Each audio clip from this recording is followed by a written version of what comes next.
په حدیث کې یو مختصره دعا راغلې ده، یوه لنډه دعا ده، او هغه دعا که څوک په سجده کې 3 واره وکړي، سر به یې د سجدې څخه نه وي پورته کړي، الله تعالی جل جلاله به یې ګناهونه معاف کړي. او سجده په لمانځه کې هغه رکن دی چې په دې کې بنده الله تعالی جل جلاله ته زیات نږدې وي.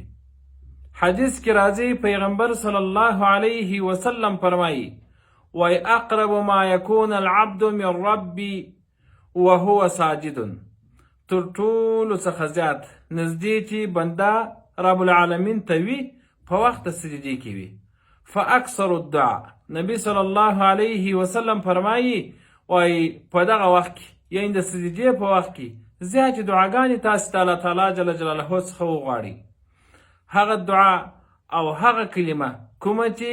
په هغې سره رب العالمین زموږ ټوله ګناهونه معاف کوي، کله چې هغه دعا موږ په سجده کې 3 ځله ووایو. حدیث کې راځي مالک اشجعي رضی الله تعالی عنه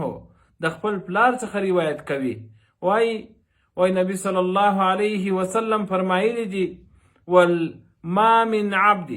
نسته یو بنده یسجدو چې هغه سجده وکړي، فیقول او په سجده کې داسې وایي